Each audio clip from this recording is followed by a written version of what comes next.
नमस्कार दोस्तों, स्वागत है आप सबका हमारे YouTube channel current affairs academy में। दोस्तों, आप सभी का आज पहले हमारे करंट अफेयर्स के इस सीरीज में स्वागत है। और आज से आप लोग को पता ही होगा, पिछले कई दिनों से मैं इसको कोशिश कर रहा था स्टार्ट करने की, तो खास आज ये वो दिन आ गया है। तो आज से आप लोगों को हमेशा रोजाना सुबह 5 बजे आपको करंट अफेयर्स मिलता रहेगा। और उसके बाद से आप ये करंट अफेयर जो आपको मिलेगा, इसमें आपको सारे स्रोतों से जहाँ से भी आपके न्यूज़ निकलते हैं, जो हमारे यूपीएससी और लगभग स्टेट पीएससी के लिए इम्पोर्टेंट है, उन सबको इसमें कवर किया जाएगा।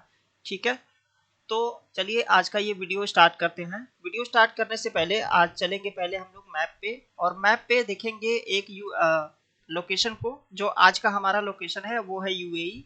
यूएई काफ़ी चर्चा में बना हुआ था, क्योंकि हमारे प्राइम मिनिस्टर मोदी जब फ्रांस के दौरे पे गए थे बेस्टल परेड डे के लिए, तो वहाँ से वापस लौटते समय वो यूएई में भी रुके थे, जहाँ पर उन्होंने एक अभी आपने कल ही की न्यूज़ में देखा होगा, वहाँ पे हमने जो रुपए और दिरहम जो यूएई का करेंसी है, उन दोनों के बीच जो है व्यापार को करने के लिए वहाँ पे जो है साइन किया गया, जिसके थ्रू अब हम लोग दिरहम से और रुपीज में भी उनसे व्यापार कर पाएंगे।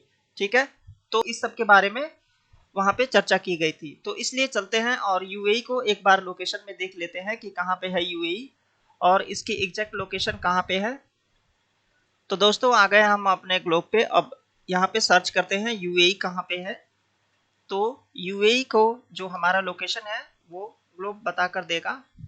ठीक है, तो ये है हमारा यूएई।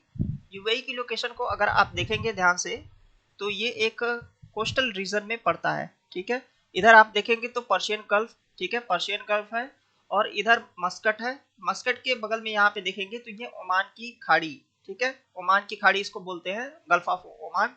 ठीक है, और ये ओमान, इसके अगल बगल की कंट्री को अगर आप देखेंगे तो इधर ओमान है, इधर कतर है, और इधर सऊदी अरबिया है, इस साइड में सऊदी अरबिया है। ठीक है, तो ये था आज का हमारा प्लेस जो कि न्यूज़ में बना हुआ था। ठीक है, तो चलते हैं अब अपने न्यूज़ की तरफ। दोस्तों, वीडियो स्टार्ट करने से पहले एक बार हम लोग एक एमसीक्यू सॉल्व कर लेते हैं, जो कि हमारे करंट अफेयर से ही रिलेटेड होता है। तो चलिए पहले आप लोग यहाँ पे एक हम एमसीक्यू आप लोगों से पूछते हैं, आप लोग इस पे कमेंट कीजिएगा। ठीक है, और देखते हैं कि कितने सारों का आंसर सही होता है, किसको पता है। ठीक है, मैं सबके आंसर को नीचे देखूंगा और उनको हार्ट भी दे दूंगा जो जिनका आंसर सही होगा। ठीक है, बाय द वे इसका जो आंसर है मैं वीडियो के लास्ट में ही दे दूंगा। ठीक है, लेकिन फिर भी आप लोग यहाँ पे कमेंट करिएगा। ठीक है, तो क्वेश्चन क्या है, क्वेश्चन पूछ रहा है कि चंद्रयान 3 जो मिशन है, इसमें रोवर लगाया गया था, जो कि रोवर है, उसका रोवर का नाम क्या है। यहाँ पे आपको 3 और 4 ऑप्शन दिए गए हैं। पहला option A Vikram, B Bhim, और सी है प्रज्ञान, और डी है ध्रुव। सही आंसर आप लोग को कमेंट करना है कमेंट बॉक्स में। दोस्तों, आज की हमारी पहली न्यूज जो निकल के आ रही है वो ये है कि government setup new plan panel to review all NSO data. ठीक है, तो हमारा जो एनएसओ नेशनल स्टैटिकल ऑफिस जो है, वहाँ से बहुत सारे जो हमारे डेटा हैं उनसे एक कंपाइल करके, ये जो एनएसओ है वो कंपाइल करके और बहुत सारे जो रिपोर्ट्स है वो सबमिट करता है। ठीक है, तो सबसे पहले इस न्यूज़ को समझें, उससे पहले इसके बैकग्राउंड को जान लेते हैं कि एनएसओ क्या है। ठीक है, तो देखिए एनएसओ जो हमारा है, एनएसओ को हमारा दो ग्रुप जो है, दो ग्रुप यहाँ पे आप लोग देख पाएंगे कि एक है एनएसएसओ। ठीक है, यहाँ पे आप लोग देखेंगे तो नाम है, पहले का नाम है एनएसएसओ और दूसरा है सीएसओ। ठीक है, इन दोनों को कंबाइन करके, ठीक है, 2019 में इसको बनाया गया था। किसको? एनएसओ को। ठीक है, एनएसओ को बनाया गया था। और इसका काम क्या है, ये बहुत सारे जो सर्वेस हैं वो कंडक्ट करवाती है, जो सोशियो इकोनॉमिक सर्वे हो गए। सोशियो इकोनॉमिक सर्वे क्या होता है अभी हम लोग आपको बताएंगे।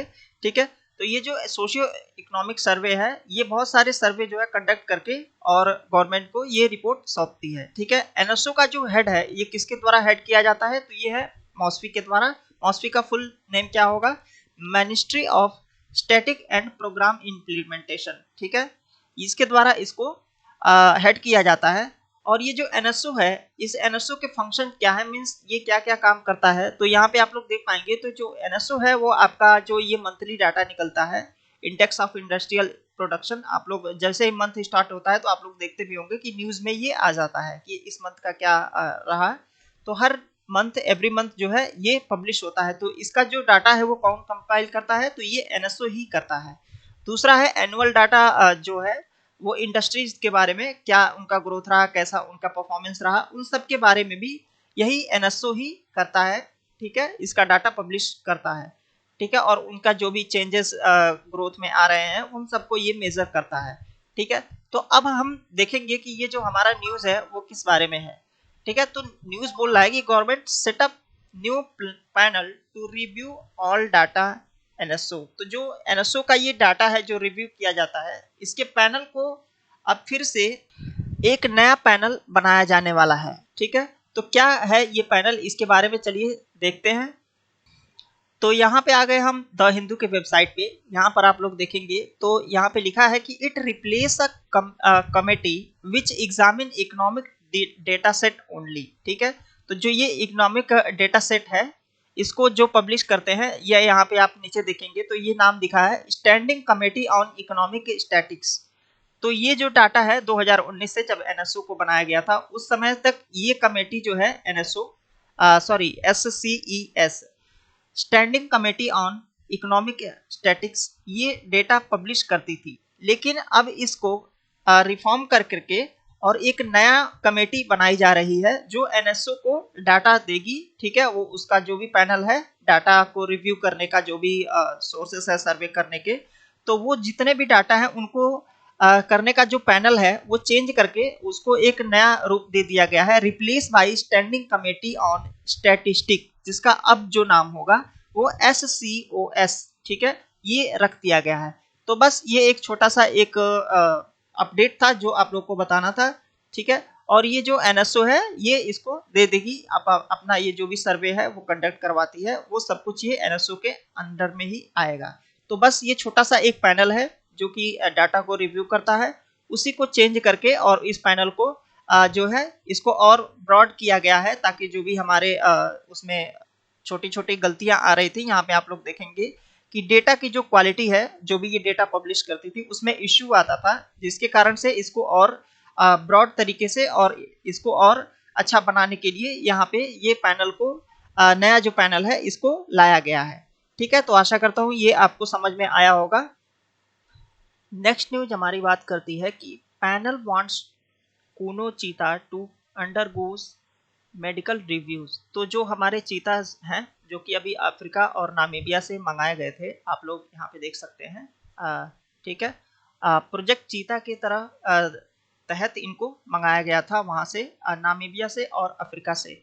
तो हाल ही में आप लोगों ने न्यूज़ देखा होगा कि ये जो चीताज हैं इनकी धीरे धीरे कई चीताज जो हैं वो मर रहे हैं। ठीक है, चाहे उनके मरने का कारण चाहे इन्वायरमेंट के कंडीशन में ना ढल पाना हो या फिर कुछ बीमारियां हो, उन सब के बारे में यहाँ पे चर्चा की गई है। तो एक बार चल के उनको देखते हैं, क्योंकि ये टॉपिक आपका इन्वायरमेंट से रिलेटेड और ये जो प्रोजेक्ट चीता है इसमें क्या क्या करंट इश्यूज हैं इसके वजह से थोड़ा इम्पोर्टेंट हो जाता है। ठीक है, तो चलते हैं देखते हैं द हिंदू के न्यूज़पेपर में क्या क्या इसके बारे में बताया गया है। तो यहाँ पर देखेंगे तो यहाँ पे बताया गया है कि as per the latest dead involve in bound infected with maggots. तो कुछ जो ये चीताज हैं इनके जो कीड़े लग गए थे, कैसे कीड़े लग गए थे, तो यहाँ पे फाउंड चीताज पॉलीस्टेरीन रेडियो कॉलर। ठीक है, तो इनके कॉलर में जो इनका जो गला है वहाँ पे कॉलर लगाया गया था जीपीएस ट्रैकर के लिए कि ये कहाँ पे जा रहे हैं।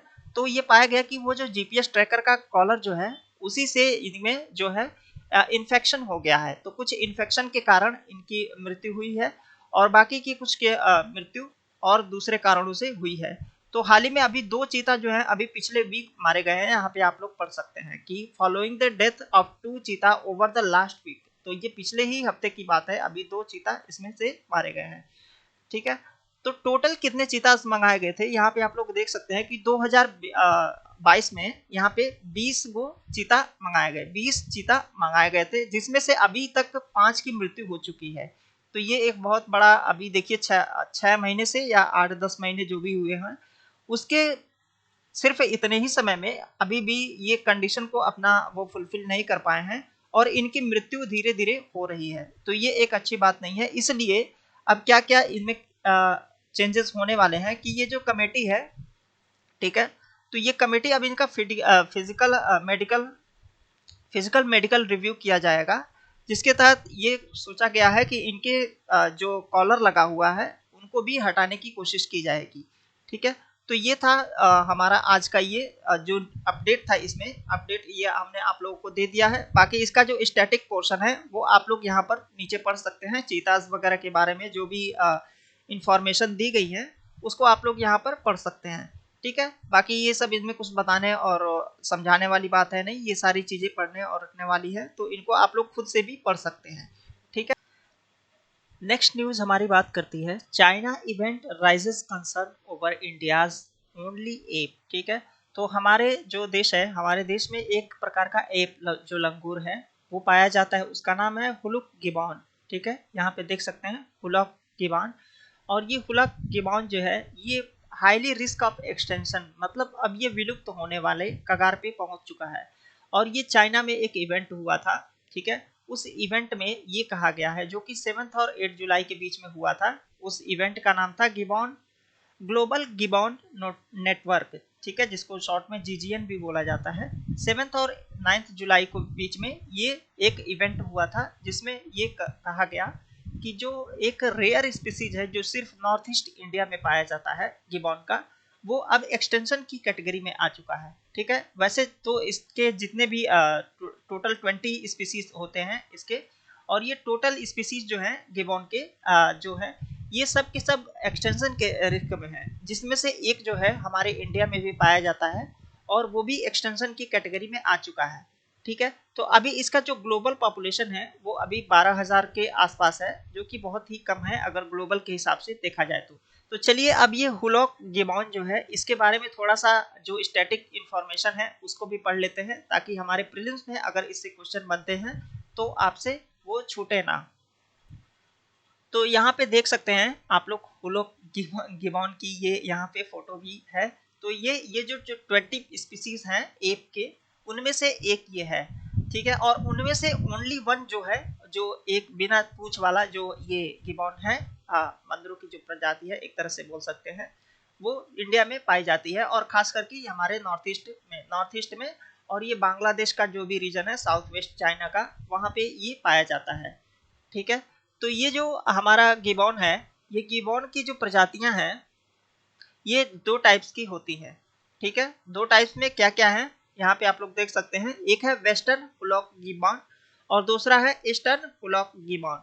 ठीक है, तो ये दोनों जो गिबॉन की प्रजातियां हैं ये आप लोग यहाँ पे पढ़ सकते हैं। तो all state of north east में जो पहला वाला गिबॉन है वो वेस्टर्न हुलॉक गिबॉन, ये जो है नॉर्थ ईस्ट में पाया जाता है, और restricted between Brahmaputra river and Dibang river. ये जो ब्रह्मपुत्रा रिवर और दिबांग रिवर है, खास करके ये इन्हीं के बीच में पाया जाता है। ठीक है, और इसका जो आईयूसीएन रेड लिस्ट में अगर देखेंगे तो आईयूसीएन रेड लिस्ट में इसका जो है इंडेंजर्ड कैटेगरी में है। ठीक है, ये वेस्टर्न हुलॉक गिबॉन। वहीं दूसरी तरफ अगर आप ईस्टर्न हुलॉक गिबॉन की बात करें तो इसको आप देखेंगे तो ये पाएंगे कि ये ईस्टर्न रीजन है। ठीक है, तो भारत का जो ईस्टर्न रीजन है पूर्वोत्तर साइड, तो वो हमारा अरुणाचल प्रदेश और असम का जो साइड का एरिया है वही होगा, तो वहां पे भी ये गिबॉन की प्रजाति पाई जाती है। ठीक है, तो ये जो दो टाइप के जो गिबॉन की प्रजाति है ये दोनों ही पाई जाती है वहां पे हमारे ईस्टर्न रीजन में। और इसका जो आईयूसीएन रेड लिस्ट है तो वो वनरेबल कैटेगरी के बीच में, मींस अब ये विलुप्त तो होने की प्रजाति के तरफ बढ़ रहे हैं। और यहाँ पे आप देखेंगे तो ये जो दोनों ही प्रजातियां हैं गिबॉन की, ये भारत का जो हमारा वाइल्ड लाइफ प्रोटेक्शन एक्ट 1972 है उसमें ये शेड्यूल 1 में इनको रखा गया है। तो ये था हमारा हुलॉक गिबॉन से संबंधित जो भी स्टैटिक इंफॉर्मेशन थे। अब बढ़ते हैं अपने नेक्स्ट न्यूज की तरफ। तो नेक्स्ट न्यूज की हेडलाइन है हमारी lightning not a natural disaster से सेंटर। तो जो हमारी केंद्र सरकार है वो ये कहती है कि जो हमारा नेचुरल डिजास्टर के रूप में जिसको हम लोग बिजली कड़कना बोलते हैं लाइटनिंग को, इसको नेचुरल डिजास्टर यानी कि प्राकृतिक आपदा के रूप में इसको घोषित नहीं किया जाएगा। अब क्यों नहीं किया जाएगा उसके बारे में सब कुछ इसमें पढ़ते हैं। तो जो हमारे स्टेट्स हैं, जो राज्य सरकारें हैं, वो ये डिमांड कर रही हैं सेंटर से कि जो लाइटनिंग बिजली कड़कने की जो घटना है, इसको आप नेचुरल डिजास्टर के रूप में घोषित कीजिए। जब आप इसको नेचुरल डिजास्टर के रूप में घोषित करते हैं किसी भी घटना को, तो उससे क्या होता है कि जो उस घटना के कारण जितने भी मौतें होती हैं या जो भी हानि होती है, तो उसको स्टेट डिजास्टर रिस्पॉन्स फंड के द्वारा जो है उनको राहत दी जाती है। ठीक है, तो इसको जो सेंटर है वो ये मानता है कि जो नेचुरल डिजास्टर है इसको हमें इसमें घोषित कर देना चाहिए कि इसको ये भी एक नेचुरल डिजास्टर के रूप में माना जाएगा। अगर इस कारण किसी की मौत होती है तो उसको भी जो भी सहायता, जैसे साइक्लोन हो गया, सूखा हो गया, अर्थक्वेक हो गया, या फिर आग लगती है, या फिर कहीं जो है बाढ़ आ जाती है, या सुनामी आती है, या फिर हेल स्टॉर्म जो होता है, आपके ओले गिरते हैं, या लैंडस्लाइड हो जाती है, तो इन सारी चीज़ों में जो भी चीज़ें हम कह सकते हैं कि जो भी फंड मिलता है उनको, वो इनको भी मिलने लगेगा। लाइटनिंग की घटना के कारण जिनकी मृत्यु होती है या फिर उससे जो भी हानियां होती हैं तो उनको भी मिलने लगेगा। लेकिन सेंटर ने ये बोल दिया है कि जो ये घटना है ये प्राकृतिक है, लेकिन इसको हम लोग इसमें नहीं डाल सकते क्योंकि कुछ मेजर्स हैं जिसको हम लोग अगर अप्लाई करें तो इस घटना से बचा जा सकता है, इसलिए इसको ये डालने से मना कर रहे हैं। ठीक है, तो ये तो हो गया हमारा जो भी करंट पोर्शन था। लेकिन चलते हैं थोड़ा सा अब इसके बारे में और पढ़ लेते हैं, जो कि जियोग्राफी का पार्ट है। आप लोग इसको जियोग्राफी में भी पढ़ेंगे कि लाइटनिंग क्या होता है। ठीक है, तो देखिए बिजली का जो कड़कना है वो एक इलेक्ट्रिकल डिस्चार्ज है। इलेक्ट्रिकल डिस्चार्ज क्या होता है अभी हम लोग नीचे समझेंगे। फॉर अ लिटिल ड्यूरेशन, बहुत ही कम समय के लिए, हाई वोल्टेज जो होता है, क्लाउड के बीच में जो भी हाई वोल्टेज बनता है, तो उससे बहुत ही कम समय में जब वो डिस्चार्ज होते हैं तो उसके कारण से जो बिजली उत्पन्न होती है और चमक भी निकलती है। आप लोग यहाँ देख सकते हैं ब्राइट फ्लैश, फ्लैश के जैसे चमक निकलती है। लाउड साउंड, बहुत तेज से गरजना भी होता है। एंड ओकेजनल थंडरस्टॉर्म, थंडरस्टॉर्म भी आते हैं कभी कभी। ठीक है, तो ये जो लाइटनिंग की घटना है ये इसको मेनली दो तरह से डिवाइड किया जा सकता है। ठीक है, एक है क्लाउड टू ग्राउंड और एक है दूसरा विद इन क्लाउड। तो विद इन क्लाउड वाला जो घटना है उसमें ज्यादा हानि नहीं होती है मानव को, लेकिन जो क्लाउड टू ग्राउंड है उसमें ज्यादा हानि होती है। उसका कारण क्या है, उसके लिए हम लोग चल के पहले प्रोसेस को समझते हैं कि कैसे ये लाइटनिंग की घटना होती है।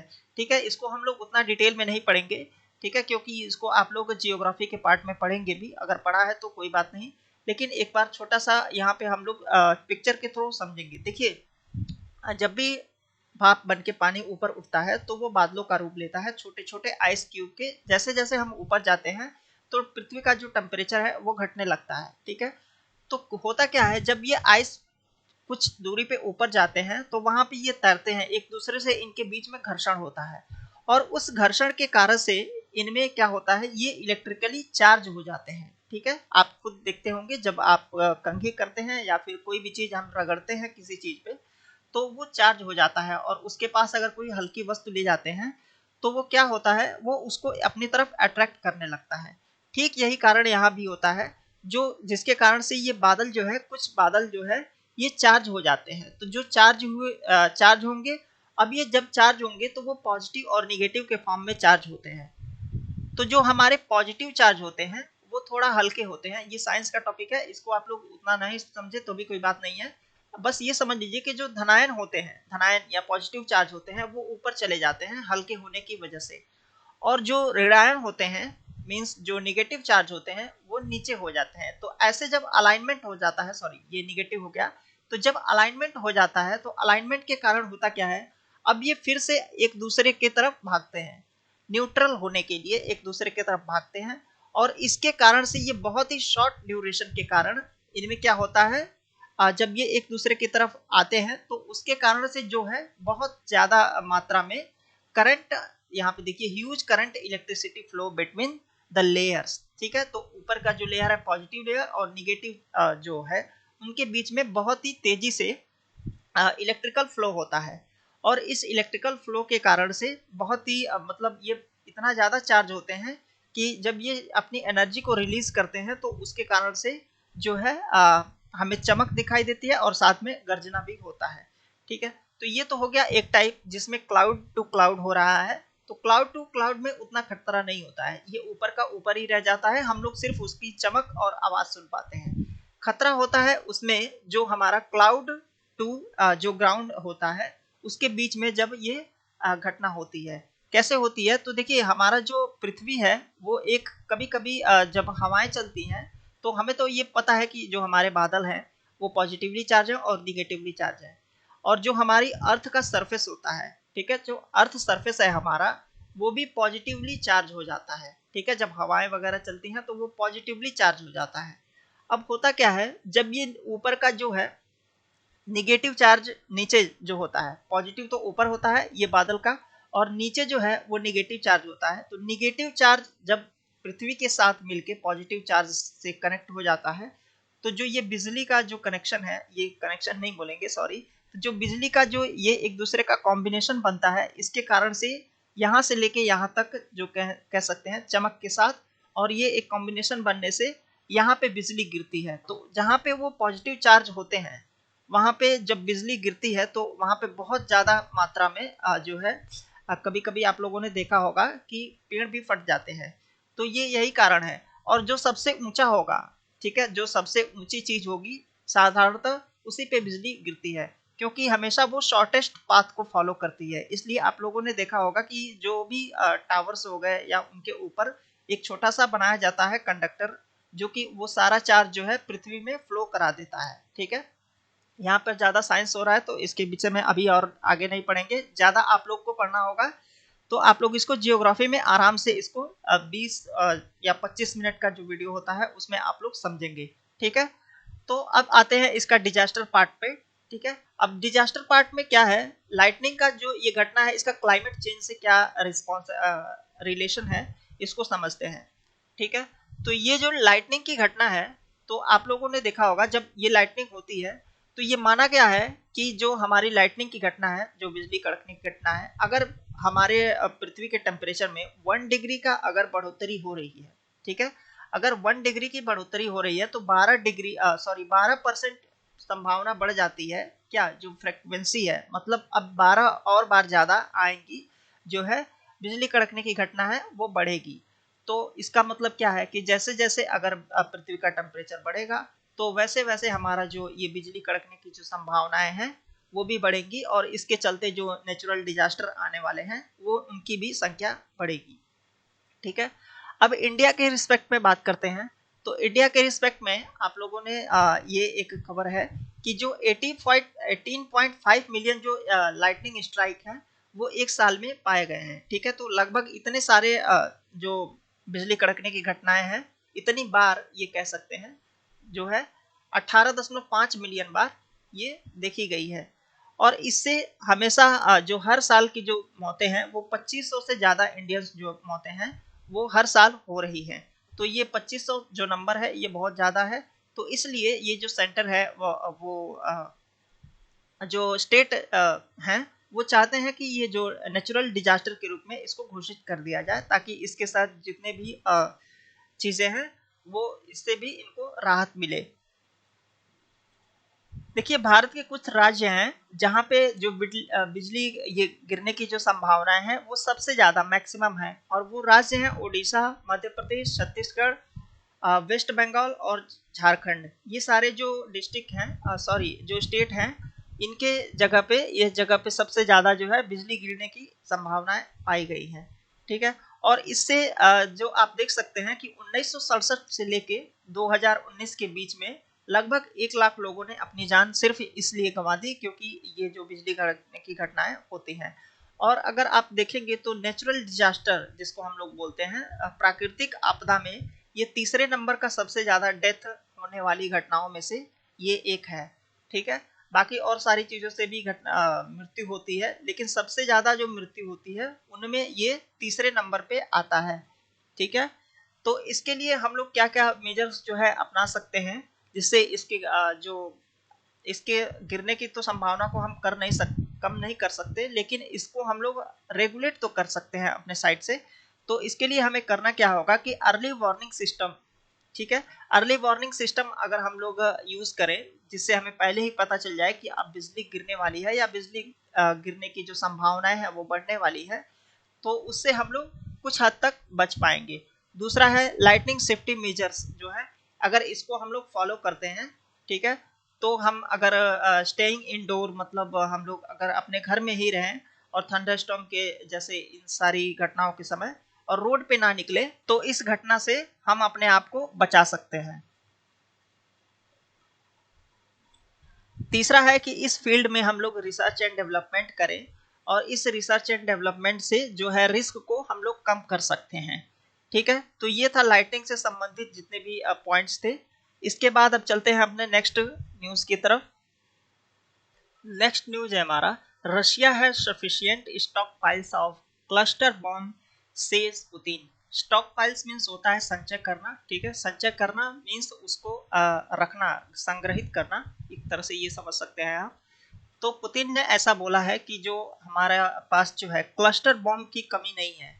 ठीक है, ऐसा क्यों बोला है इन्होंने, तो नीचे आप जब आप लोग देखेंगे तो पता चला है कि जो हमारा यूक्रेन है, प्यारा यूक्रेन, जो अभी तक इस युद्ध में अपनी जंग लड़े जा रहा है, पता चला है कि उसने यूएस से क्लस्टर बॉम्ब्स जो हैं वो डिलीवर हुए हैं उसको, जिसके कारण से जब ये खबर पुतिन को पता लगी तो उन्होंने ऐसा ये रिएक्शन दिया और ये बोला है एक इंटरव्यू में कि रशिया के पास भी stock piles of cluster means cluster bomb की कमी नहीं है। ठीक है, अगर आप यूज करते हैं तो करिए, इधर से भी मुकाबला होगा।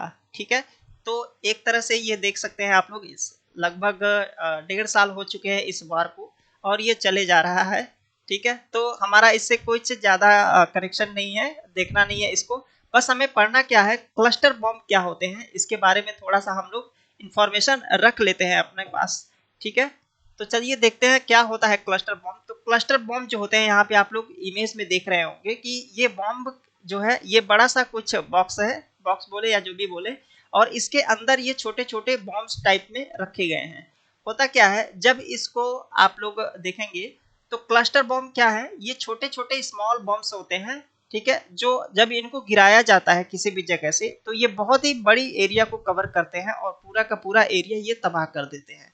ठीक है, और ये क्लस्टर बॉम्ब इसका एक नाम है, और इसके अंदर ये जो छोटे छोटे बॉम्ब है इनको बॉम्बलेट्स भी बोलते हैं। यहाँ पे देख सकते हैं आप लोग, बॉम्बलेट्स भी बोल सकते हैं, बॉम्बलेट्स ही बोला जाता है, बॉम्बलेट्स या फिर सब म्यूनिटेशंस। ठीक है, सब म्यूनिटेशंस भी बोला जाता है। ठीक है, they can be dropped from air और fire from ground and sea. तो इसको कहीं से भी चलाया जा सकता है और ये एक साथ अपने साथ में 100 बॉम्ब तक भी ये गिरा सकता है।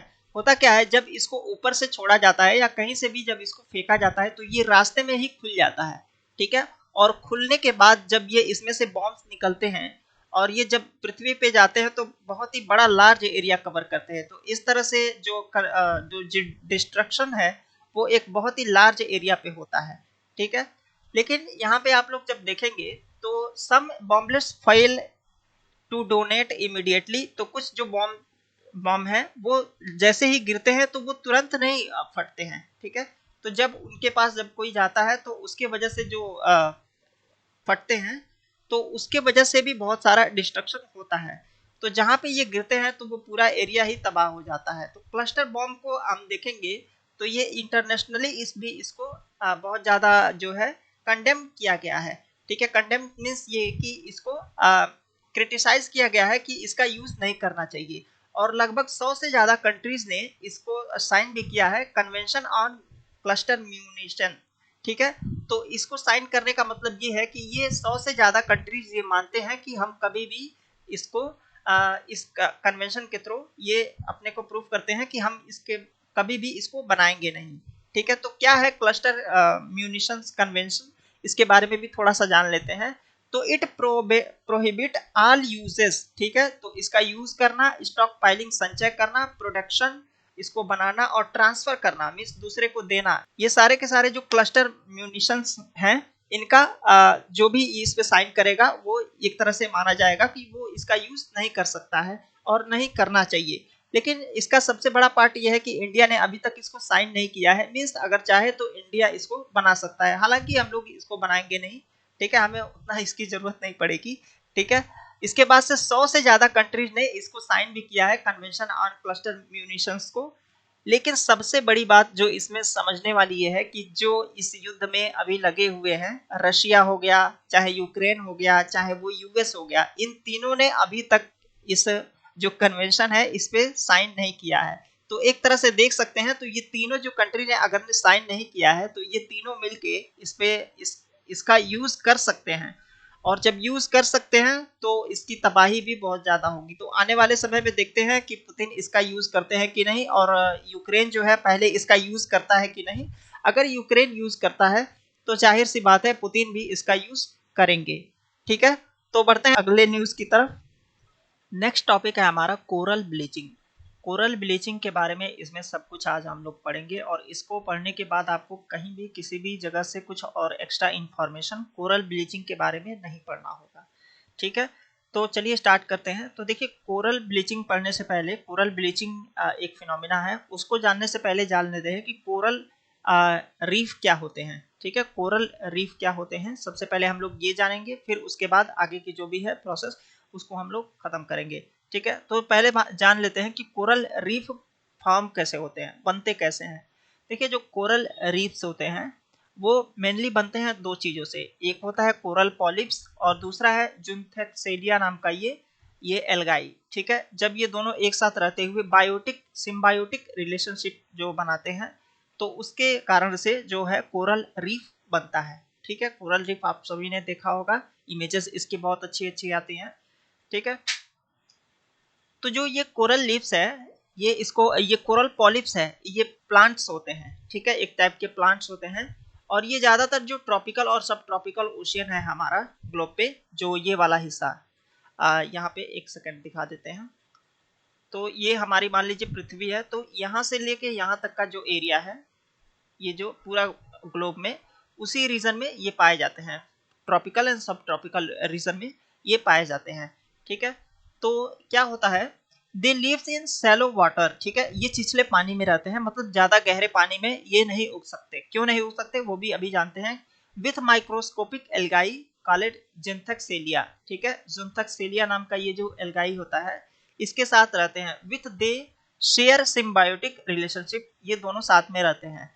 दिस एल्गाई, कौन सा एल्गाई, ये जिंथेक्सेलिया जो है, फोटोसिंथेसिस एबिलिटी होती है इसके पास, जिसके साथ ये क्या होता है, ये फीड द कोरल पॉलिप्स। ये कोरल पॉलिप्स को क्या करता है, ये जिंथेक्सेलिया उसको खाना एक तरह से बोल सकते हैं खिलाता है या फीड करता है। ठीक है, और कार्बन कंपाउंड उसको देता है, जिसके बदले में जो है कोरल पॉलिप्स को एनर्जी मिलती है।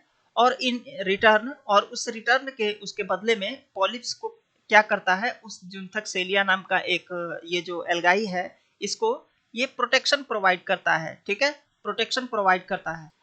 तो चलिए अब इंडिया के कॉन्टेक्स्ट में जान लेते हैं कि क्या क्या है इंडिया के कॉन्टेक्स्ट में यहाँ पे।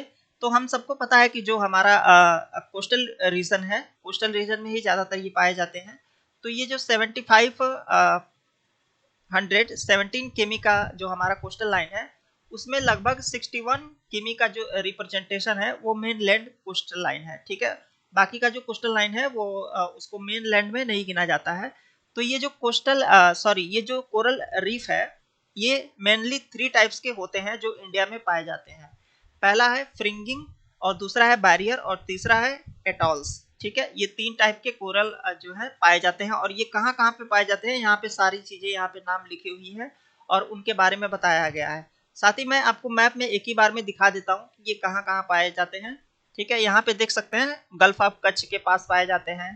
ठीक है, यहाँ मलयवन, ये गोवा का जो यहाँ पे ये कोस्टल एरिया है, यहाँ पे ये यहाँ पे देखेंगे पैरेलली इसके ये यहाँ पे पाए जाते हैं। साथ ही साथ ये जो हमारा लक्षद्वीप समूह है यहाँ पे भी पाए जाते हैं।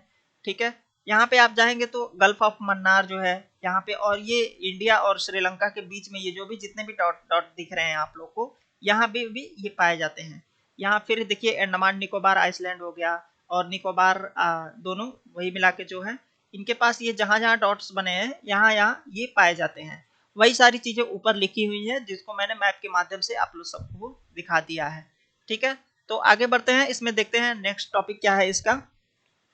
तो हमने अभी बताया कि ये जो कोरल रीफ हैं ये मेनली 3 टाइप्स के होते हैं जो इंडिया में पाए जाते हैं। पहला है फ्रिंगिंग। फ्रिंगिंग है तो फ्रिंगिंग ये क्या होता है, ये डेवलप होता है near continent and remains close to the coastal line. तो जो हमारा कोस्टल लाइन एरिया है उसके पास ही में ये होता है, ठीक है। These reefs are separated from the coastal line by small shallow lagoon, ठीक है। तो जो हमारा मेन कोस्टल एरिया होता है उससे थोड़ा दूर ही रहते हैं, ये थोड़ा पानी में रहते हैं, ठीक है, ज्यादा पानी में नहीं रहते क्योंकि वहां पे फोटोसिंथेसिस नहीं हो पाएगा जो कि वो जुन्थकसेलिया जो एल्गाई है वो करता है। They are most found in reef of the world, और जितने भी ये चट्टाने होती हैं उनमें ये पाया जाता है। दूसरा है बैरियर रीफ, तो barrier reef are found off shore of the continental shelf, ठीक है। कॉन्टिनेंटल शेल्फ क्या होता है ये आप लोग जियोग्राफी में पढ़ेंगे, वहां पे आप लोग को पता चलेगा कि जो पृथ्वी के पानी के अंदर भी चट्टाने होती हैं, ठीक है। तो वहां पे का जो एरिया है वहां पे भी ये पाए जाते हैं। They usually run parallel to the coastal line at some distance, तो यहाँ देख सकते हैं तो ये जो कोस्टल लाइन हमारा एरिया है इसके साथ ही पैरेलली ये चलते हुए यहाँ से यहाँ तक ये पूरा का पूरा यहाँ से यहाँ तक डिस्ट्रीब्यूटेड है। वही चीज यहाँ पे बताई गई है, बैरियर रीफ इसको बोलते हैं। तीसरा जो हमने बताया था एटॉल्स, तो atolls are formed in mid oceanic regions, ठीक है। तो मिड ओशियानिक रीजन्स समुद्र के अंदर भी कुछ चट्टाने होती हैं, तो उनके आसपास के जो एरिया है वहां पे भी ये बनते हैं, ठीक है, उनको बोलते हैं मिड ओशियानिक रीजन्स। और वहां पे जो बनते हैं उनको बोलते हैं एटॉल्स। तो जो कोरल रीफ वहां पे फॉर्म होते हैं उनको बोलते हैं एटॉल्स, ठीक है। अब इसके बाद हम लोग देखते हैं कि जो ये कोरल रीफ है इसको ग्रो करने के लिए सबसे अच्छा इन्वायरमेंट कैसा होना चाहिए जिससे कि ये ग्रो करे, ठीक है। तो चलिए देखते हैं क्या क्या है। तो पहला तो है शैलो वाटर, मतलब वहां पे ज्यादा अधिक गहरा पानी नहीं होना चाहिए। यहाँ पे लिखा भी है, आप लोग देख सकते हैं कि जो हमारा पानी का लेवल है from the water surface, surface का जो वाटर है वहां से ज्यादा मैक्सिमम जो है 80 मीटर की गहराई तक होना चाहिए। उससे ज्यादा अगर गहरा होगा तो जुन्थकसेलिया जो कि इसको सनलाइट के जरिए अपना फोटोसिंथेसिस की प्रक्रिया करके और कोरल पॉलिप्स को खाना खिलाता है, तो वो हो ही नहीं पाएगा क्योंकि सनलाइट उससे अधिक ज्यादा गहरे पानी में जा नहीं पाएगी। तो उस कारण से ये जुन्थकसेलिया नाम का जो एल्गाई है ये इसको नहीं खाना खिला पाएगा, तो खुद भी मर जाएगा और उसको वो भी मर जाएगा, तो दोनों, तो फिर ये जो है कोरल रीफ ये बचेगा ही नहीं, ठीक है। इसलिए ये ज्यादा गहरे पानी में नहीं पाए जाते हैं। तो ये इसके लिए कंडीशन है कि क्या क्या उसके लिए कंडीशन होनी चाहिए कि ताकि कोरल रीफ जो है वो अच्छे तरह से ग्रो करे। इसके बाद से सेमी हार्ड या हार्ड सरफेस, ठीक है। सेमी हार्ड या हार्ड सरफेस होना चाहिए। ये किस लिए, क्योंकि सेमी हार्ड और हार्ड सरफेस होगा तो ये जितने भी pre conditions of compaction, cementation, solidification और कोरल पॉलिप्स के स्केलेटन जो हैं वो मजबूत होंगे। दूसरा है सेमी हार्ड सरफेस या फिर हार्ड सरफेस होना चाहिए, ठीक है, ये हो गया। उसके बाद है क्लियर वाटर होना चाहिए। क्लियर वाटर क्यों होना चाहिए, क्योंकि अगर सनलाइट, अगर क्लियर वाटर नहीं रहेगा तो सनलाइट जो है ज्यादा गहराई तक नहीं जा पाएगी, जिसके कारण से वो जो जुन्थकसेलिया एंजाइम है, सॉरी एल्गाई है, वो अपना भोजन नहीं बना पाएंगे उनके लिए, कोरल पॉलिप्स के लिए, जिसके कारण ये ग्रो ही नहीं कर पाएगा। फिर साथ ही साथ जो वार्म वाटर होना चाहिए, अभी आप लोगों को मैंने बताया कि इसीलिए सब ट्रॉपिकल और ट्रॉपिकल रीजन में ही पाया जाता है, ठीक है। और इसके कंडीशन यही है कि जो यहाँ पे, यहाँ से लेके यहाँ तक का एरिया है हमारे अर्थ पे, उसी के बीच में ये पाया जाता है। और इसके लिए जो अराउंड टेम्परेचर है वो 20 डिग्री से अधिक होना चाहिए और ज़्यादा अधिक भी नहीं होना चाहिए कि जो कोरल पॉलिप्स हैं वो ही खत्म हो जाए, ठीक है। तो जो आइडियल टेम्परेचर इसके लिए माना जाता है वो 20 डिग्री माना जाता है, मीन्स वार्म टेम्परेचर होना चाहिए। ज़्यादा कोल्ड होता तो ये इस आर्कटिक और एंटार्कटिक रीजन में भी ये पाया जाता है, जबकि ऐसा नहीं होता है, ठीक है।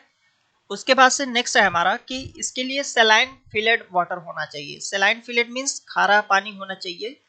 एक्चुअली ऐसा क्यों होता है, खारा पानी अगर होगा ना तो पॉलिप्स के लिए एक्सट्रैक्शन करने के लिए क्या कैल्शियम इसको जरूरत होती है, वाटर से ये कैल्शियम आसानी से ले पाएगा।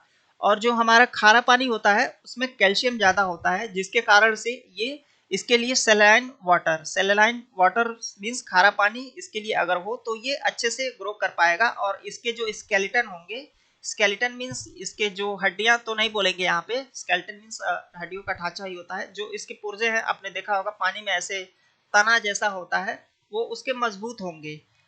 ठीक है, तो ये एक तरीके से कह सकते हैं कि खारा पानी जो है इनके लिए जरूरी होता है। साथ ही इसमें रिच सप्लाई ऑफ न्यूट्रिएंट्स होता है, होना चाहिए, तब जाके ये ग्रो होंगे। और रिच सप्लाई ऑफ न्यूट्रिएंट्स जो है ये हमारा ओशियन वेव जो है इसको अपने आप ऑटोमेटिकली प्रोवाइड कर देती है, जिसके कारण से ये ग्रो करता रहता है। इसके बाद से नेक्स्ट हमारा आता है कि सर हम ये क्यों पढ़ रहे हैं कोरल लीव्स के बारे में, ये क्या इंपॉर्टेंस है इसका, क्योंकि बहुत सारे प्लांट्स हैं लेकिन फिर भी हम लोग इसके बारे में थोड़ा ज़्यादा ध्यान दे रहे हैं। तो इसका कारण है कि ये मरीन इकोसिस्टम जो भी हमारा है, समुद्र के अंदर का जो भी इकोसिस्टम है उसको बनाए रखने में बहुत ज़्यादा हेल्प करता है। ठीक है, अब इसके बाद नेक्स्ट क्वेश्चन हमारे मन में उठेगा कि ये जो कोरल लीफ है इनके सर्वाइवल क्यों जरूरी है, चाहे वो ह्यूमन लाइफ हो या फिर मरीन लाइफ हो, दोनों के लिए ये कोरल रीफ जो है बहुत ज़्यादा इम्पोर्टेंट है। ठीक है, पहली बात तो ये जो मरीन इकोसिस्टम है इसका जो भी हेल्थ हम बोल सकते हैं, स्वास्थ्य बोल सकते हैं, ये कोरल पे ही डिपेंड करता है। और इसी के कारण इसको जो कोरल रीफ है इसको रेन फॉरेस्ट बोला जाता है ओशियन का। ठीक है, जैसे हम लोग का ये बोलते हैं ना कि हमारे जो जंगली एरिया हैं वो जरूरी होते हैं, उसी तरह से ये ओशियन का जो जंगली एरिया एक तरह से बोले इसको, तो वो ये बहुत ज़्यादा जरूरी है इनके इकोसिस्टम के लिए। साथ ही साथ ये वैरायटी ऑफ द फिशेस जो हैं, बहुत सारी फिशेस के लिए ये लाइफ प्रदान करता है, क्योंकि इन्हीं के बीच में ये जो फिशेस होती हैं वो रह के अपना घर बनाती हैं और उसी के बीच में अपना वो भी रहती हैं। साथ ही साथ जो कोरल होते हैं वो प्राइमरी सोर्स ऑफ फूड होते हैं। बहुत सारे जो हमारे समुद्री जीव हैं उनके खाने का ये जो प्राइमरी सोर्स है ये कोरल ही करते हैं। तो कोरल को ही खाकर वो जिंदा रहते हैं और वो पूरा इकोसिस्टम मेंटेन रहता है। ये तो हो गया कि जो हमारा मरीन लाइफ है उसके लिए। साथ ही साथ ये हमारे कोस्टल जो हमारा ह्यूमन लाइफ है उस तरफ उसको किस तरह से ये महत्व प्रदान करता है उसके बारे में भी जानते हैं। तो ये सबसे पहले तो हमारा कोस्टल प्रोटेक्शन करता है। क्यों, कैसे? तो ये जो हमारा जो कोस्टल एरिया है, जो हमारा भारत का यहाँ पे देख सकते हैं जो कोस्टल एरिया है, ये जो जो पानी से घिरा हुआ एरिया है इसको कोस्टल एरिया बोलते हैं। तो इस यहाँ पे अगर ये ग्रो होगा तो इसके ग्रो होने से क्या होगा, एक फायदा ये होगा कि जो ओशियन करंट्स उठती हैं और वेव्स जो होते हैं जब वो किनारे पे आएंगे तो उनको ये कुछ हद तक रोक लेते हैं, जिसके कारण से कोस्टल इरोजन की जो प्रक्रिया है वो थोड़ा स्लो हो जाती है या फिर कम हो जाती है। जब उनके करंट्स जो है, ओशियन करंट्स और वेव्स जो हैं वो किनारे तक आएंगे ही नहीं, तो जिसके कारण से जो हमारा कोस्टल इरोजन है, जो कि मिट्टी का कटाव है, वो नहीं होता है। तो इस कारण से ये कोस्टल को प्रोटेक्शन देते हैं एक तरह से। दूसरा है कि फूड सोर्सेस, हम सभी को पता है कि सभी लोग लगभग फिश खाते हैं और ये जो फिश हैं ये अपना जो प्रोटीन प्राप्त करती हैं। तो ये जो प्रोटीन मिलता है फिश से हमें, वो इसी के कारण से मिलता है, कोरल रीफ के कारण से, क्योंकि कोरल रीफ इनको एक हेल्दी फूड सोर्स की तरह से लगता है फिश को। और ये फिर जब इनके अंदर प्रोटीन होता है तो वो फूड के तौर पे हमारे लिए फूड के तौर पे ये इम्पोर्टेंट हो जाता है। और इसी के चलते जो फिशिंग इंडस्ट्री है जो फिश की, वो इसी पर टिकी हुई है, एक तरह से इनडायरेक्टली बोल सकते हैं। ठीक है, दूसरा है कि मेडिसिनल प्रॉपर्टीज भी होती है इसमें, बहुत सारी चीजें इसमें कोरल रीफ में पाई जाती हैं जो कि हम लोग दवाई के तौर पे भी यूज करते हैं। नेक्स्ट है हमारा मेटेओरोलॉजी। तो मेटेओरोलॉजी के हिसाब से ये देखा गया है कि जो इंडियन मानसून के आने और जाने का जो पैटर्न है उसके बारे में ये जानकारी दे देता है। जो हमारा कोरल रीफ है वो एक तरह से प्रदर्शित करने लगता है, संभावनाएं बताने लगता है कि अब मानसून आने वाला है और जाने वाला है। ठीक है, तो इन दोनों के जो आने और जाने का पैटर्न है उसको भी काफ़ी हद तक ये प्रेडिक्ट करता है। और सबसे लास्ट और इम्पॉर्टेंट है कि इसके कारण से जो टूरिज्म सेक्टर है वो किसी भी देश का जो जीएनपी है उसको बहुत हद तक ये अफेक्ट करता है, जिसके कारण से उस देश का जो जीएनपी है, ग्रॉस नेशनल प्रोडक्ट, वो बढ़ जाता है। और एक तरह से कहें तो उस देश की जो इकोनॉमी है उसमें एक अच्छा रोल प्ले करता है अगर उस देश के अगल बगल के जो इलाके हैं वहाँ पे कोरल रीफ पाया जाता है, तो जैसा कि भारत में पाया भी जाता है। ठीक है, अब इसके बाद आते हैं कि इसके एक्सटेंशन के, जो कि ये विलुप्त होने वाला है, इसके कारण क्या क्या हैं। तो साइंटिस्ट ने ये एक अनुमान लगाया है कि 2050 आते आते जो 75% कोरल रीफ जो होंगे वो खतरे में होंगे। ठीक है, तो उनके खतरे का कारण क्या क्या होगा ये इसके बारे में भी बताया गया है। तो एक एक करके उनको देखते हैं। तो पहला है कि ग्लोबल वार्मिंग। देखिए, जैसे जैसे ग्लोबल वार्मिंग होगी तो due to global warming the water are getting more acidic. तो वैसे वैसे जो वाटर होगा समुद्र का वो एसिडिक होता जाएगा।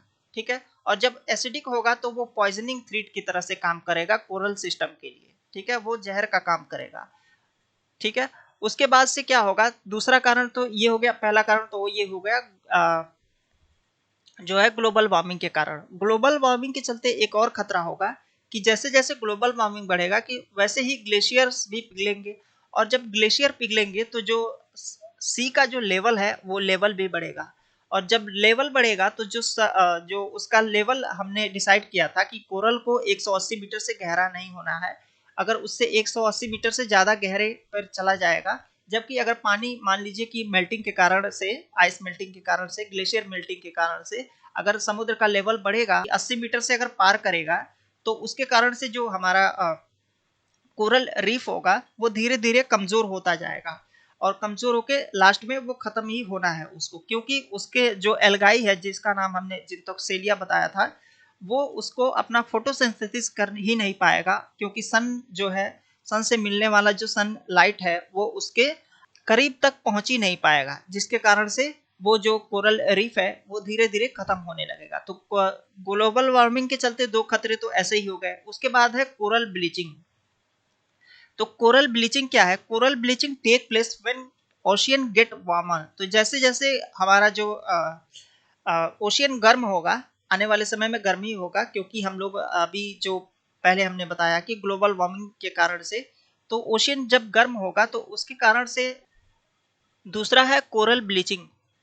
कोरल ब्लीचिंग क्या होता है, coral bleaching take place when the ocean get warmers. ठीक है, तो जैसे जैसे ओशियन का टेम्परेचर बढ़ेगा वैसे वैसे जो है कोरल जो है वो खत्म होगा। क्यों खत्म होगा, क्योंकि जब ये जो एल्गाई है वो 20 डिग्री सेंटीग्रेड का जो तापमान है, ऊपर हमने दिखाया था कि 20 डिग्री सेल्सियस का जो तापमान है उससे ज़्यादा टॉलरेट नहीं कर पाएगा वो।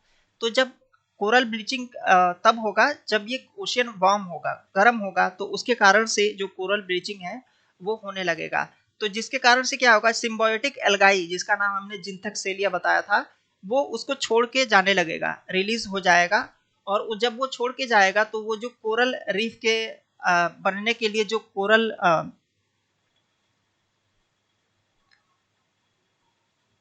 पॉलिप्स होते हैं, वो पॉलिप्स अपने आप ही अपने लाइफ खत्म कर लेंगे। ठीक है, क्योंकि उनके लिए रहने के लिए जो जरूरी है वो ये एल्गाई होना चाहिए। जब वो एल्गाई ही नहीं रहेगा तो फिर वो अपने आप को जिंदा ही नहीं रख पाएंगे, जिसके कारण से वो भी खत्म हो जाएंगे। तो इस तरह से ये कोरल ब्लीचिंग इसको बोलते हैं।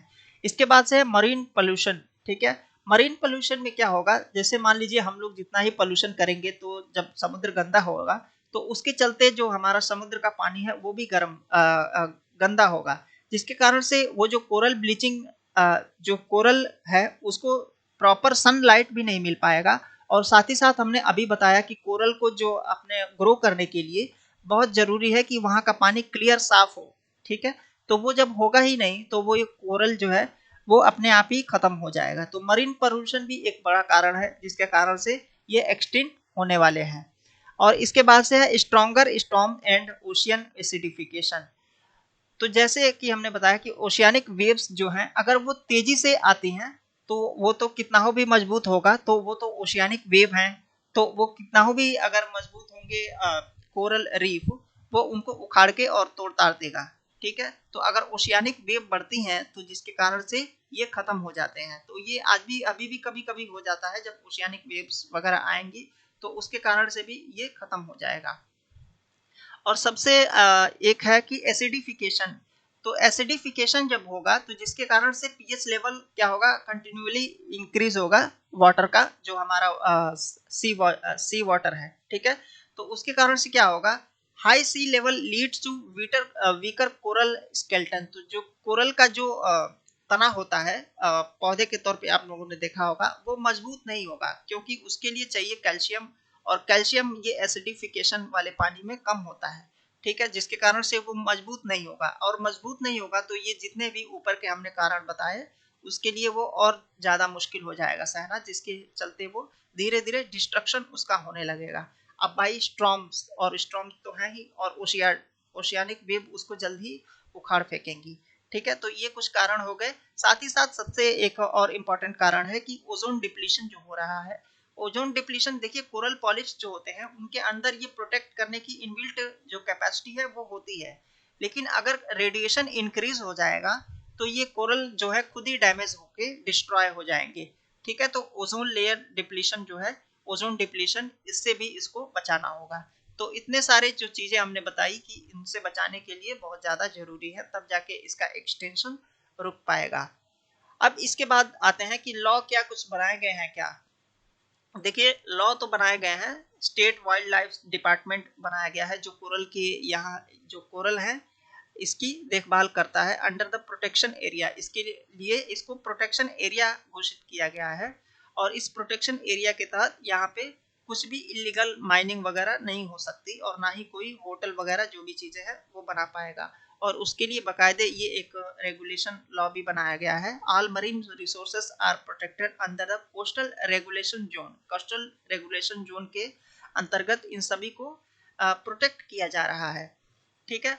और इसका तो एक सेक्शन हमने अभी अभी बताया कि जो स्पेसिफिक सेक्शन है 7.2, ये क्या बोलता है कि mining and quarrying of the coral reef are banned. तो जिस एरिया में ये अंडर ये कोस्टल रेगुलेशन जोन माना जाएगा, वहां पे रीफ को हम लोग किसी भी तरह से खत्म नहीं कर सकते, ठीक है। तो ये सारी चीजें हैं जो कोरल रीफ से संबंधित जानने के लिए आपको जरूरी थी। अब बढ़ते हैं अपने अगले न्यूज की तरफ। नेक्स्ट न्यूज है हमारा, Southern Railway has identified 90 station for development under the Amrit Bharat station scheme, ठीक है। तो अमृत भारत स्टेशन के स्कीम के थ्रू अभी हमारा साउथर्न रेलवे जो है टोटल 19 जो हमारे रेलवे जोन है उनमें से एक जो साउथर्न रेलवे जोन है उसने 90 स्टेशन को आइडेंटिफाई किया है, और उसको अमृत भारत स्टेशन स्कीम के तहत उनका डेवलपमेंट किया जाएगा, ठीक है। डेवलपमेंट में इसमें देखिए कुछ खास नहीं है, इनका जो रीडेवलपमेंट है जो कि समय समय पर डेवलपमेंट होता रहता है लेकिन किसी कारणों से छूट जाता है, तो उसका जो डेवलपमेंट है उसको तेज करने के लिए 90 स्टेशनों को आइडेंटिफाई किया गया है, जिसका अमृत भारत मिशन के थ्रू इसका फिर से रीडेवलपमेंट किया जाएगा, ठीक है। तो इसमें देखिए कुछ खास नहीं, आप लोग खुद से भी इसको पढ़ सकते हैं, बाकी इसमें कोई मैंने देखा इसको पूरा पढ़ के इसमें कुछ ऐसी चीज नहीं है, बस इसका हेडिंग आप लोग याद रखिए, और अमृत भारत स्टेशन क्या है उसके बारे में थोड़ा सा आप लोग पढ़ सकते हैं।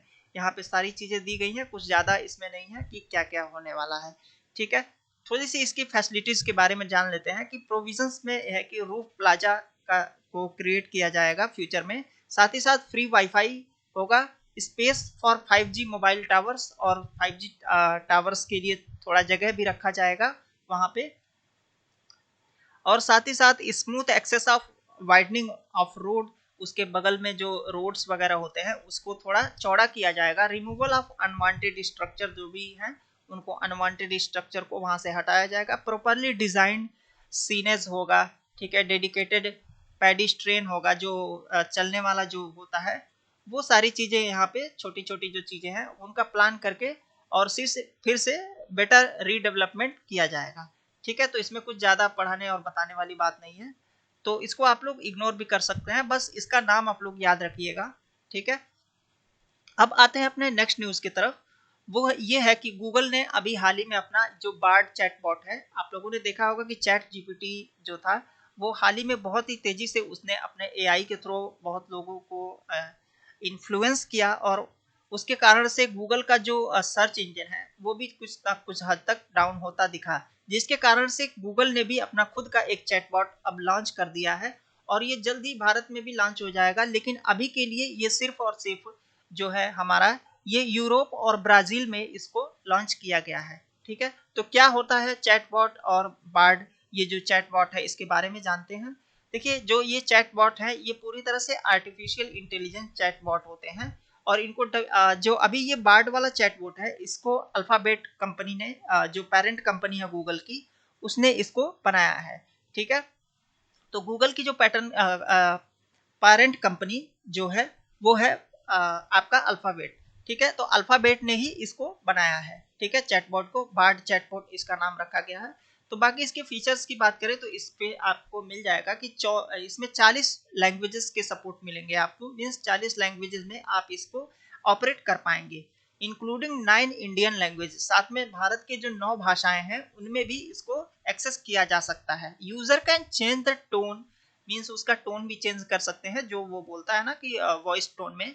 साथ ही में स्टाइल ऑफ बार्ड्स रिस्पॉन्स, और उसका जो स्टाइल, जो वो रिस्पॉन्स देगा, वो कैसा रिस्पॉन्स हमें चाहिए उसको आप लोग यहाँ पे देने का भी फीचर मिलेगा कि मीन्स आपको सिंपल में चाहिए या लॉन्ग में रिस्पॉन्स चाहिए या शॉर्ट में चाहिए या प्रोफेशनल वे में चाहिए या ऐसे ही कैजुअल वे में जो रिस्पॉन्स है वो चाहिए। तो ये सारी फीचर्स जो है, जो बार्ड को हमें लगता है कि आने वाले समय में चैट जीपीटी जो है उससे टक्कर देने में सहायक होंगी, एक तरह से उनको भी टक्कर देंगी।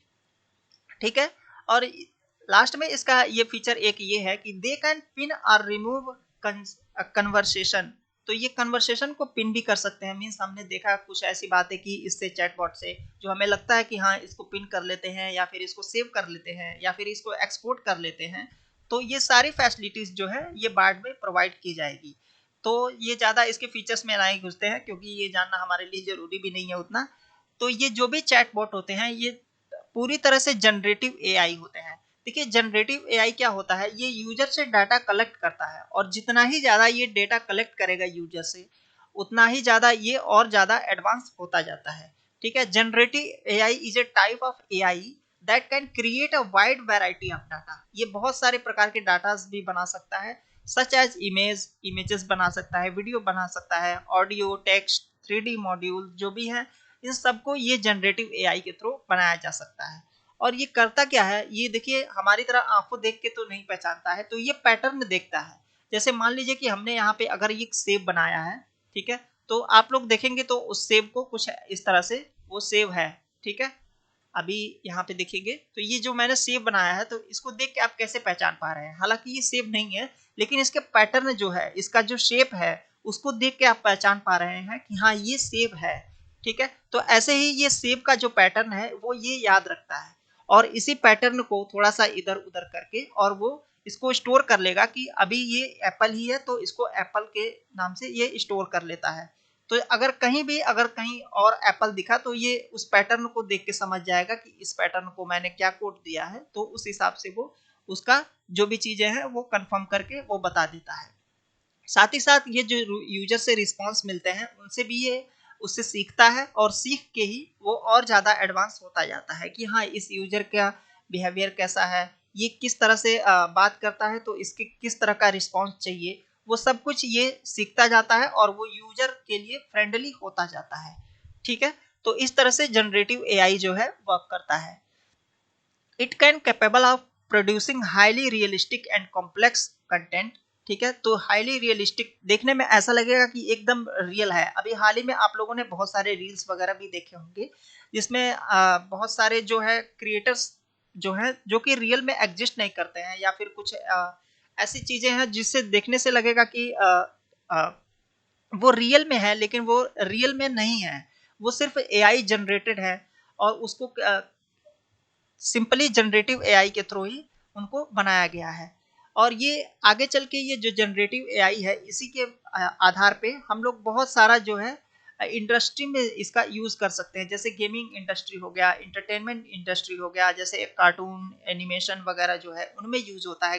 गेमिंग में तो होगा ही, उसमें ग्राफिक्स वगैरह का यूज होता है, जितना हाई ग्राफिक्स होगा तो उसमें उतना ही गेम स्मूथ और उसको अच्छा माना जाता है। तो इस हिसाब से इन सारी चीज़ों में प्रोडक्ट डिजाइनिंग में आप लोगों ने देखा होगा कि आजकल अब जो भी प्रोडक्ट हम लोग खरीद रहे हैं उसका 3D जो है डिजाइन हमको ऑनलाइन देखने को मिल रहा है, तो वो सब कुछ जनरेटिव एआई के थ्रू ही पॉसिबल हो पा रहा है। तो ये है जनरेटिव एआई जिसके कारण से अभी ये चैटबॉट जो है बार्ड का चैटबॉट जो कि जनरेटिव एआई पे ही काम करता है, वो अभी न्यूज में था तो उसके हमने यहाँ पे पूरी की पूरी देख के और समझ लिया है कि क्या है जनरेटिव एआई। हालांकि इसका नोट्स मैंने बहुत ही और अच्छे से पिछले वीडियो में या पिछले पीडीएफ में मैंने अपलोड कर रखा है। अगर आप लोगों ने डेली नोट्स को फॉलो किया होगा तो जनरेटिव एआई क्या है आप लोग समझ पाए होंगे। ठीक है, नेक्स्ट न्यूज है हमारा, Italy is planning to buy German made leopard 2 tank battle boost its ground forces in the wake of Russian invasion of Ukraine. ठीक है, तो रशिया ने जैसे ही यूक्रेन पे इन्वेजन किया, इसके डर से अब इटली भी जो है प्लान कर रहा है कि अपने जो ग्राउंड फोर्सेस हैं उसको इम्प्रूव करने के लिए अब ये जो इटली है वो जर्मन मेड जो लेपार्ड 2 टैंक है उसको खरीद रहा है। मीन्स और खरीदने की प्लानिंग कर रहा है, मीन्स समझिए कि अब ये खरीदेगा ही, तो इसको कोई रोक नहीं सकता। तो इसके लिए पढ़ लेते हैं थोड़ा सा क्या है ये लेपर्ड 2 टैंक, और इसके बारे में थोड़ा सा जानकारी रख लेंगे तो ये हमारे प्रीलिम्स एग्जाम में थोड़ा कहीं हेल्प कर सकता है। डायरेक्टली इससे क्वेश्चन ये बन सकता है कि ये जो लेपर्ड 2 टैंक है ये किसके द्वारा बनाया गया है, किस देश के द्वारा बनाया गया है, या फिर ये इसके बारे में कुछ थोड़ा सा इंफॉर्मेशन भी दे सकता है कि और पूछ लेगा कि ये कौन सा टैंक है। ठीक है, तो इस तरह के क्वेश्चन अगर बनते हैं तो उसके लिए ये जानना जरूरी हो जाएगा कि लेपर्ड 2 टैंक जो है वो क्या है। तो देखिए लेपर्ड 2 जैसा कि यहाँ इटली बता भी रहा है कि वो जर्मन से खरीदेगा, तो ये जर्मन मेड ही है, बैटल टैंक है, मेन बैटल टैंक है। इसको जो बनाया गया है क्रॉसी माफिया मफाई वेगमन के द्वारा, जिसको KMW बोलते हैं शॉर्ट में। और ये जो लेपर्ड 2 टैंक है, ये लेपर्ड 2 अभी तो ये लेपर्ड 2 है, जो इसका लेपर्ड मेन वर्जन है वो फर्स्टली जो इंट्रोड्यूस किया गया 1990 में, जब सोवियत से जब इनको खतरा हो रहा था, उस समय कोल्ड वॉर चल रहा था, उस समय के टाइम में इसको ये बनाया गया लेपर्ड 2 टैंक जर्मनी के द्वारा। इसके बाद से जब ये लेपर्ड 2 टैंक है ये मेनली यूज तो किया जाता है जर्मनी के लिए, लेकिन इसके अलावा और भी बहुत सारे देश हैं जो इसको यूज करते हैं, जैसे कि यूरोप हो गया, कनाडा हो गया, और भी सारे जो भी देश हैं उधर के वो करते हैं इसका यूज। फीचर्स की बात करें तो इसके ऊपर जो है 4 मेंबर्स होते हैं, क्रू मेंबर्स मीन्स ये जो भी एक टुकड़ी होती है छोटी सी, इनको क्रू मेंबर बोलते हैं।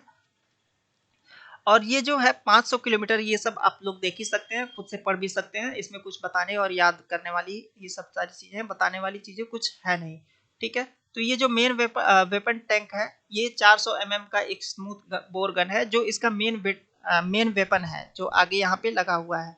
ठीक है, इसके अलावा ये जो fully digital fire control system पे वर्क करता है, मींस इसको ऑपरेट करना है तो वो डिजिटली ऑपरेट करना होगा, ऐसा नहीं है कि हैंडल के जैसे पकड़ के और इधर उधर चलाना होगा। आप स्क्रीन पे ये रख के या जैसे भी करके इसको आप फुल्ली जो है डिजिटली इसको कंट्रोल कर सकते हैं।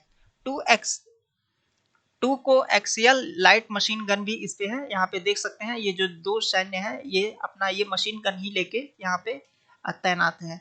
इसके अलावा जो ये प्रोवाइड करता है क्या, ऑल अराउंड प्रोटेक्शन, जो आसपास की चीजें हैं उनसे भी प्रोटेक्शन प्रोवाइड करता है। जैसे मान लीजिए अगल बगल कहीं माइंस है या एंटी टैंक फायर लगा हुआ है, तो इन सब चीजों से भी ये बचाता है। तो ये थे आज से करंट अफेयर से निकलने वाले जितने भी न्यूज थे इनको। और चलिए लास्ट में एक बार अपना जो क्वेश्चन हमने पूछा था आपसे कि लैंड रोवर जो है रोवर जो है हमारा चंद्रयान 3 का, वो उसका नाम क्या है। फाइनली वीडियो के स्टार्टिंग में हमने आपसे पूछा था कि जो चंद्रयान 3 मिशन है उसके रोवर का क्या नाम है। देखिए जो चंद्रयान 3 का जो मिशन है इसमें लैंडर और रोवर का जो दोनों नाम है, वो चंद्रयान 2 जो हमारा मिशन था जो नाम उसमें था वही नाम इसमें भी इसको रिपीट कर दिया गया है। ठीक है, तो इसमें नाम में कोई भी बदलाव नहीं हुआ है। तो जो हमारा नेम है विक्रम फॉर द लैंडर, वो लैंडर का नाम है, और जो रोवर है उसका नाम है प्रज्ञान। और हमने वीडियो में आपसे यही पूछा था कि जो रोवर है उसका नाम क्या है। ठीक है, तो आप लोग इसको याद रख सकते हैं। तो मिलते हैं कल नेक्स्ट वीडियो में सुबह 5 बजे। तब तक आप लोग पढ़ते रहिए और खुश रहिए। जय हिंद।